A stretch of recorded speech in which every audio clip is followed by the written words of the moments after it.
The Junior Realtor. A short story by Alec Niedenthal. Paul was reluctant to leave Miami for the quiet of Fort Myers. True, Miami wasn't his type of city, far too glitzy and vain.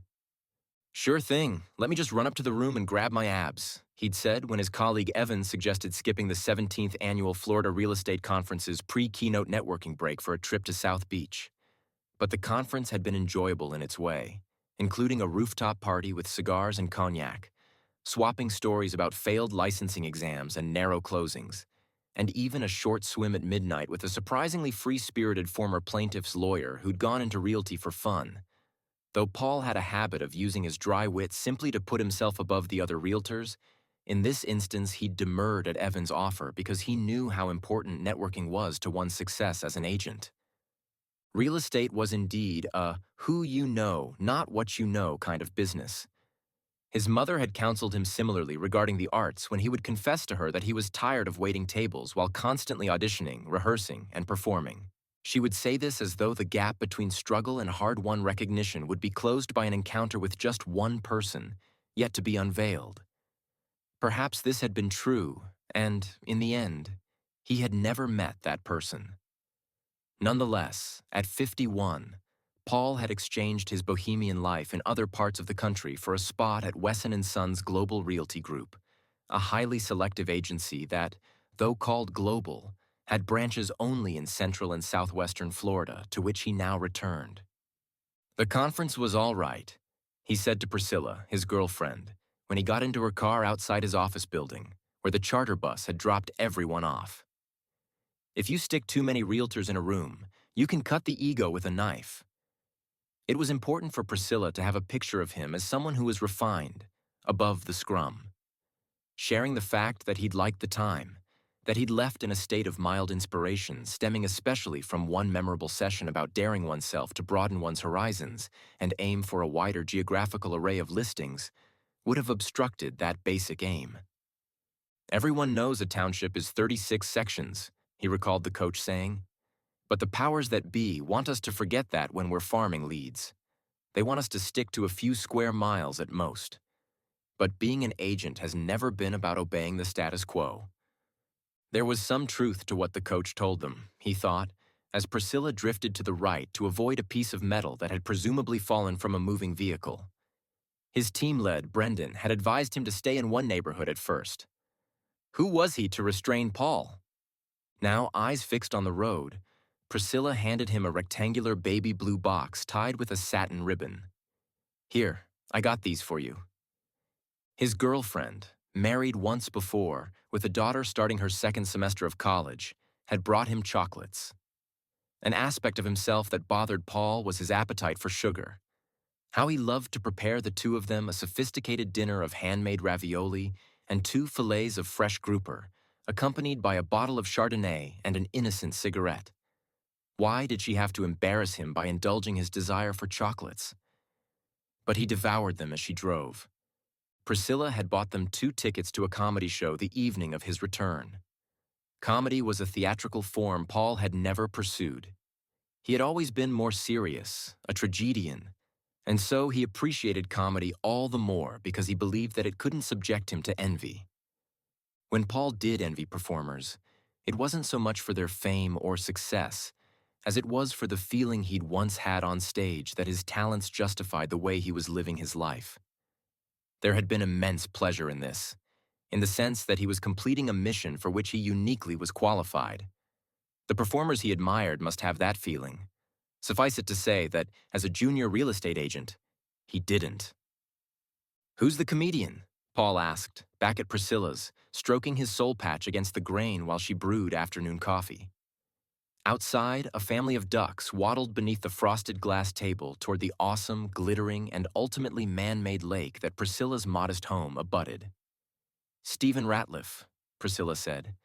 "I saw some clips of him online. It's kind of risque, but nothing that isn't age-appropriate for you." Priscilla, being 2 years older than Paul, liked to rib him about that marginal difference. "I like risque," Paul replied. "This new generation is too goddamn sensitive for my taste." Whether or not this was true was beside the point for Paul. He did feel a kind of sweeping bitterness toward the younger generations, but this feeling mostly redirected the anger he had for himself. He's supposed to have a Netflix special soon, so maybe he'll try out some of those jokes on us, Priscilla added. Netflix was one of the applications the two of them used to captivate themselves in the evening, when their linguistic abilities had deteriorated for the day, and yet their schedules mandated an hour or two more of wakefulness together before bed. We'll be like his guinea pigs. How wonderful, Paul said. It's so cute when you do your little attitude, Priscilla said, and left the room. While he liked her to see him as more than just a real estate agent, Paul had hidden from Priscilla many of the most important things about himself, which might have aided him in this cause. She knew, of course, about his love for desserts of all kinds, but that was less important than it was private. And anyway, she had learned of it on her own, accidentally, when she had found him eating bonbons in her kitchen at 2 in the morning, nude apart from a V-neck. She knew he played guitar, but he hadn't told her about the many fantasies he'd once had of his talent being captured in some work of art. An album, even a television pilot bought by one of the major networks, though he knew this model had been disrupted by Netflix, the very streaming service he relied on for his daily descent into sleep. He supposed he was ashamed of the fantasies and hopes of yesteryear for the principal reason that even though, or perhaps because they had come to nothing, they still haunted and bothered him, continuing to exist without seeming at all achievable. Other than his cousin Louis, who anyway had been on a year-long consulting contract in Orlando since before he and Priscilla met, nobody in Fort Myers knew that Paul had once had a talent agent, that he'd been on a regional tour as a singer-songwriter after being signed by an independent record label. Nobody knew that the deal had later turned out to be a sham and had lost him $2,300 of his own dollars for a self-titled album that was recorded but never pressed. That evening, they went to the Tabernacle in their finery.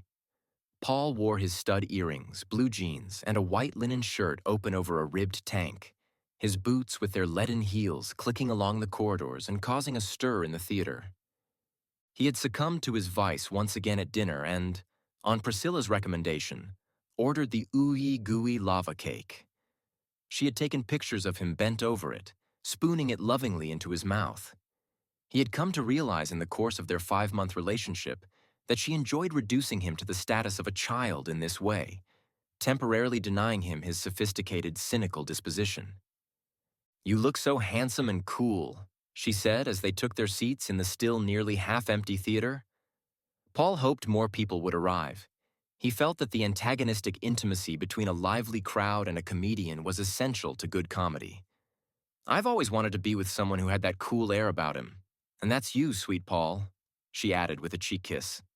Priscilla had confided to him that her husband had been a dork, a small engineer working for a government subcontractor, designing cooling systems for missiles.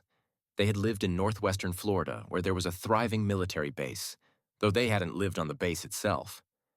"I don't know about sweet," he said, touching his soul patch and angling one of his earrings toward her. "You are. You're sweet and you're tough." "I don't know about sweet," he repeated. "When the hell is this starting anyway?" The comedian was bald. Most male comedians, it seemed, were bald.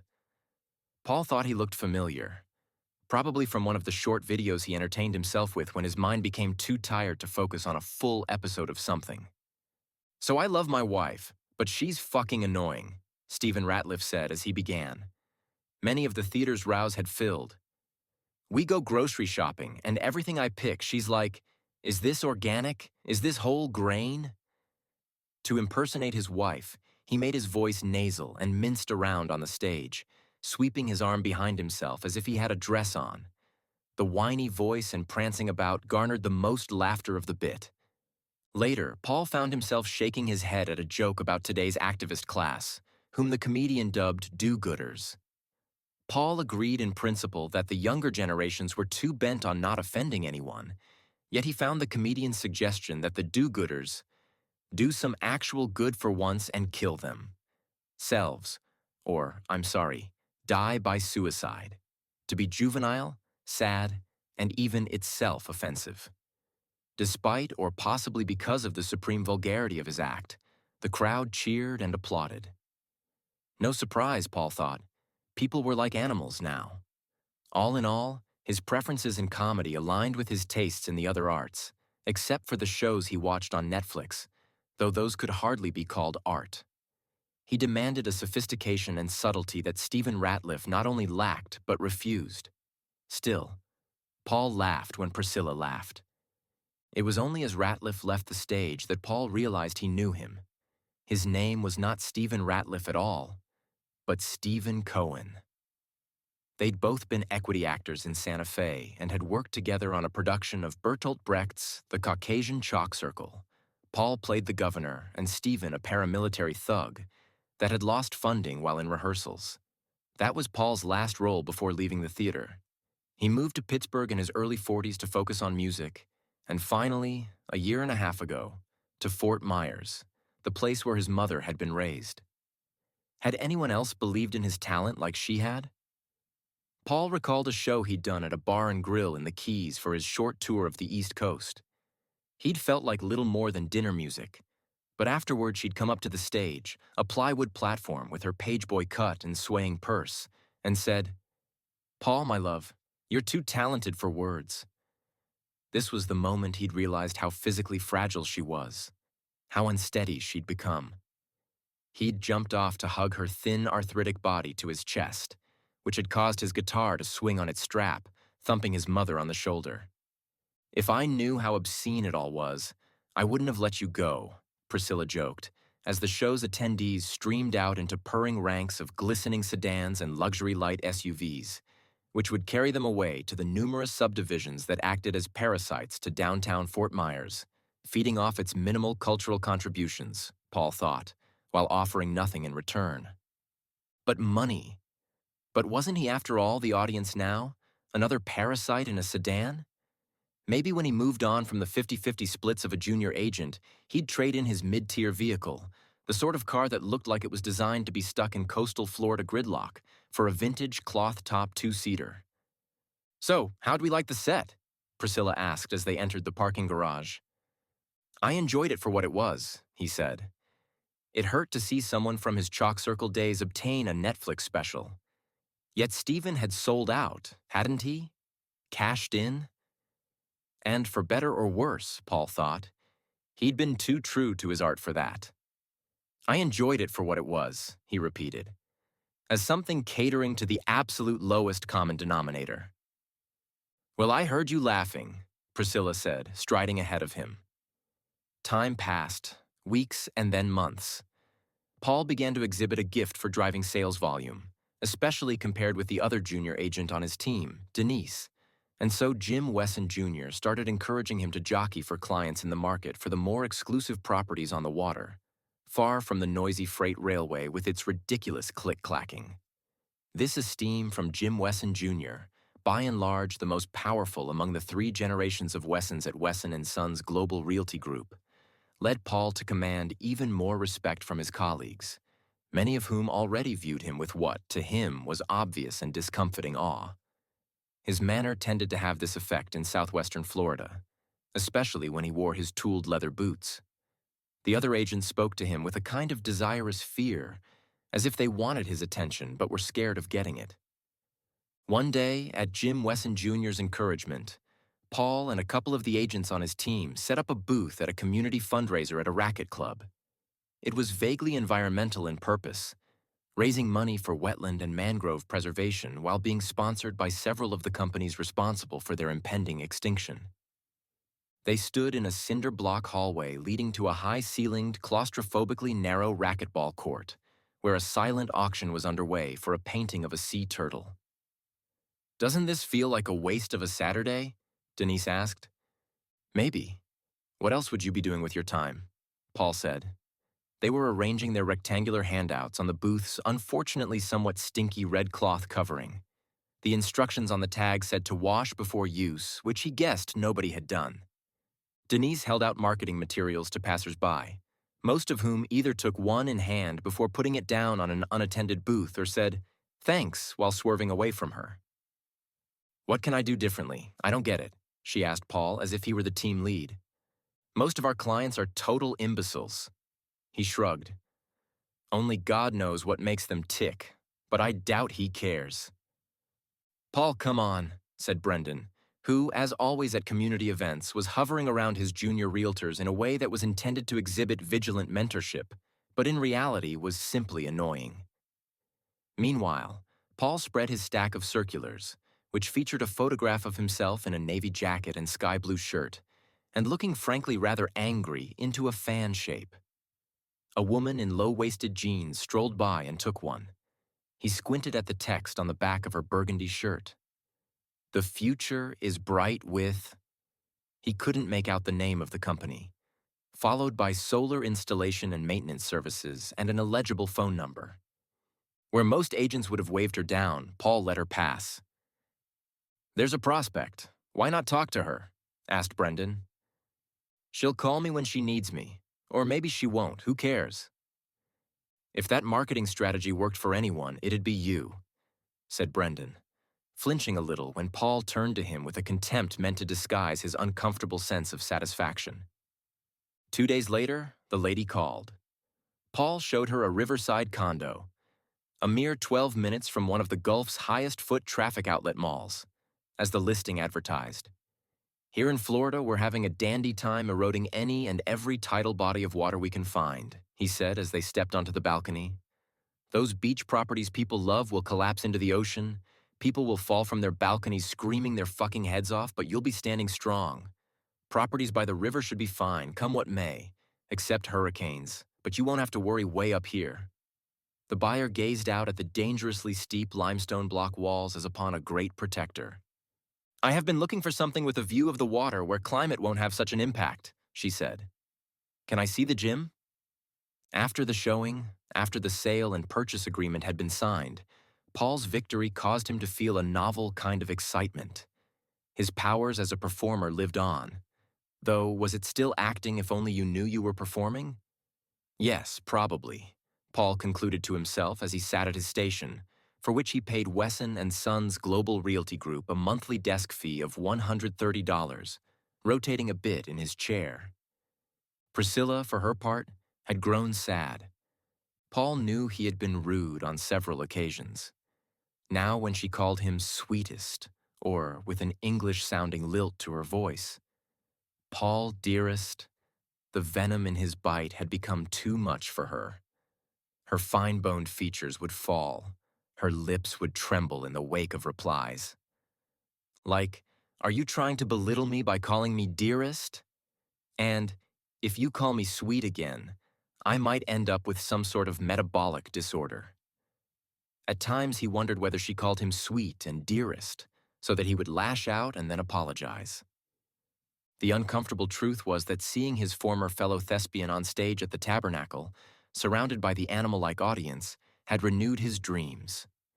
If Stephen Cohen with his vulgar set could go so far, what about him? May came. It was around this time 2 years before that his mother had died of a pulmonary embolism, and now was the time, too, when Priscilla, a second-grade teacher at a public school in one of Fort Myers's wealthier zip codes, not far from Paul's new territory near the shore, no longer had to work. Summer also meant the return of Priscilla's daughter, Maya, from the coastal liberal arts school that, in Paul's view, only isolated her from the pain inflicted by the real world, the many compromises and sacrifices it required. He suggested as much to Maya on a Sunday morning, the first time he'd seen her since her winter break, when he'd met her briefly at lunch with Priscilla's extended family. So, am I right in assuming there's not much of a job market for sociology majors? Paul laughed. They were at Publix, and he was pushing the cart as Maya and her mother dawdled behind him, speaking to each other of this and that. Paul, for the love of God, Priscilla said. What was that? Asked her daughter. Paul repeated himself while he set a package of vanilla cupcakes under some bags of vegetables, so that neither woman would notice. I said I can imagine it's not a great market for sociology majors. Paul, please, for the love of God, Priscilla said. His tendency to take little digs at people had sparked something of an argument the other night. This is who I am. If you don't like it, I'm sorry, he'd said, before apologizing and promising not to be sarcastic at her daughter's expense once she arrived. After all, He did not want to lose Priscilla, who was the only person he knew in Fort Myers outside of his colleagues at Wesson and Sons and his cousin Lewis, whose contract in Orlando had recently ended. Come on, we all know it's true. If you're intelligent, this country will tell you to fuck right off, he said.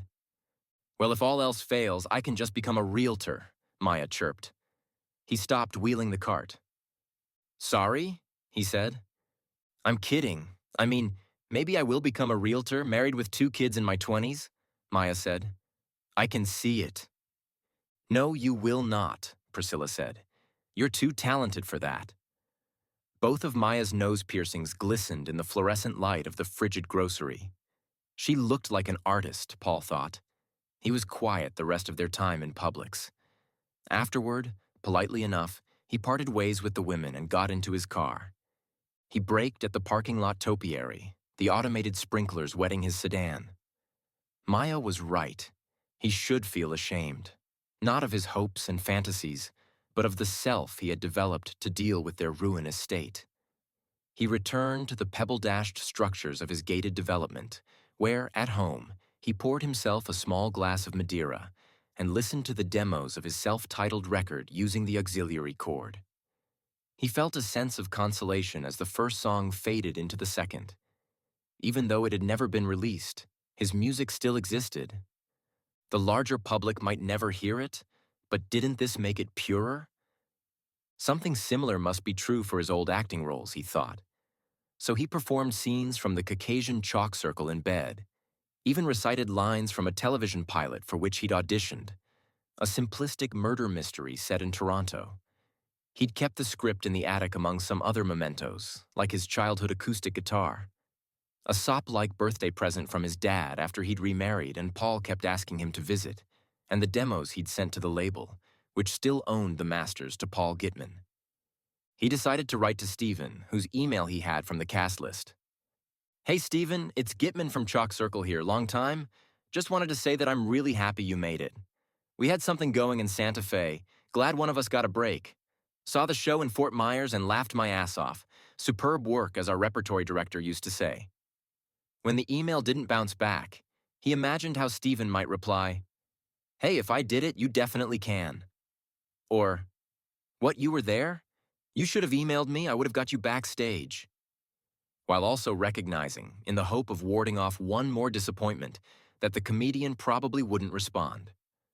Priscilla's daughter was indeed an artist, a musician. Maya recorded music with a sparkly blue Stratocaster under the name Eternally Lobed. Her current favorite artist, she explained, was the experimental Atlanta rapper Big Baby, and she aimed to be the white, Protestant bedroom pop version of him, issuing mixtapes every few months. Everyone my age is a musician. All you need is a stupid phone, she said the next day, though Paul noticed that, unlike many of her peers, she kept hers face down. He had come to Priscilla's to watch the final rounds of the PGA Championship.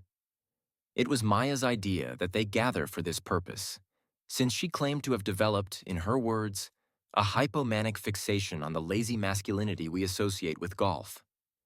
I'm thinking that my next mixtape will be golf-themed, she said. I want to call it Par for the course and pose with a trophy on the cover. How do you guys like that? Paul subdued one of his standard bilious answers. I love it, sweetest, Priscilla was saying. I think you do your best music when you're just being fun Maya instead of making those sad songs where you pretend to be lesbian.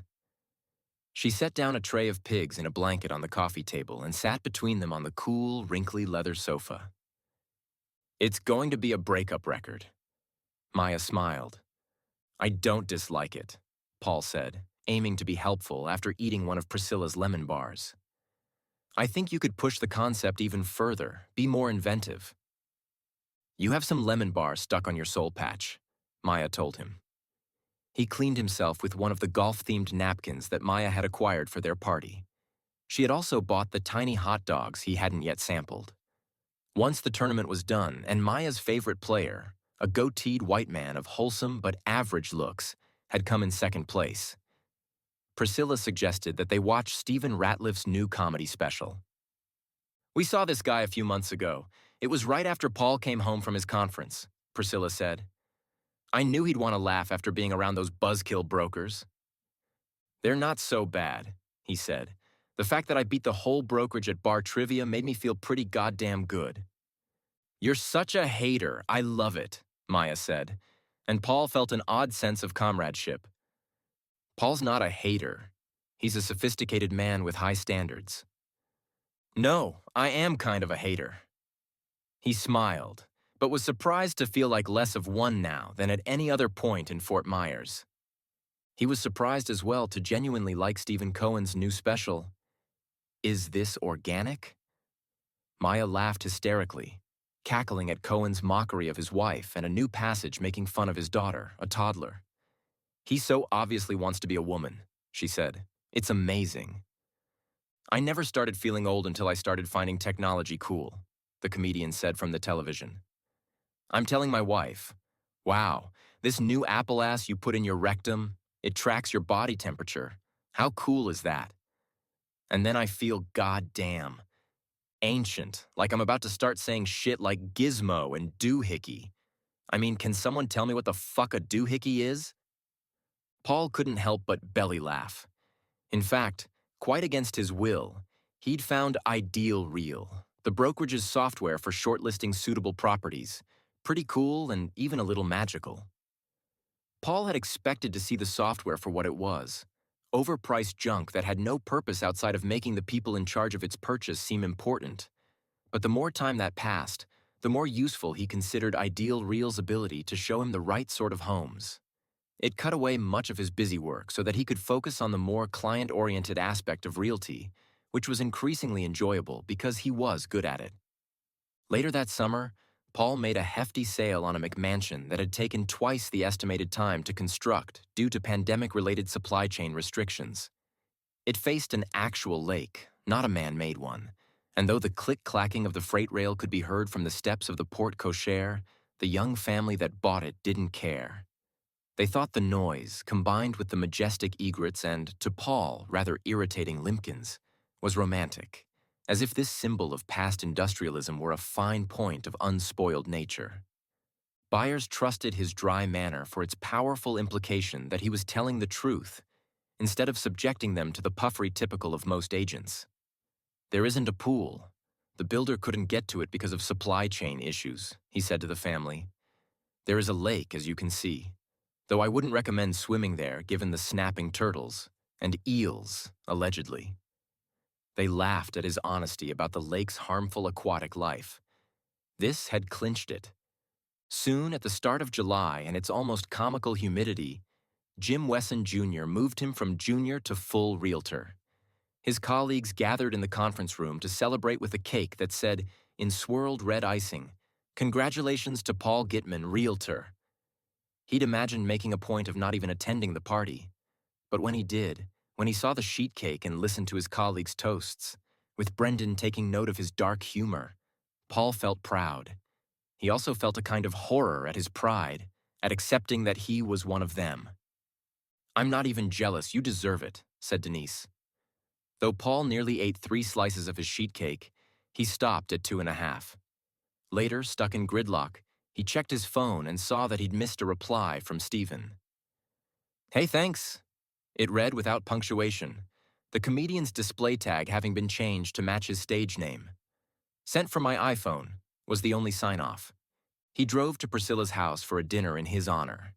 She had invited his cousin Louis, the network engineer, and Maya had written a song to celebrate his transformation into full realtor.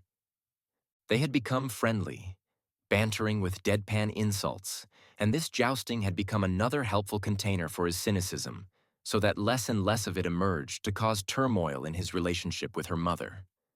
He saw himself proposing to Priscilla by the fall. Maya played her song as they dug into a vanilla cake with sprinkles, dry but still delicious, that Louis had brought. No one knew that Paul had had cake earlier, which meant that he thought he could indulge without worrying about being found out. You always loved sweets since we were kids, Louis said, and Paul glared as Maya brought out her sparkly blue guitar. Why are you looking at me like that? Like you're pouting, Louis asked. Maya's song was fun, humorous. She had a good voice and he liked her music, though he wished she would turn up the distortion and rock out more. He'd resolved to sit her down and give her this counsel once their relation to each other became more sincere. "He's kind of a dick. At least he's not poor," went the refrain. "He's not a junior realtor anymore." Once she had finished, Paul asked whether he could play a song. "I've always wanted to hear you play," Priscilla said, applauding lightly in advance.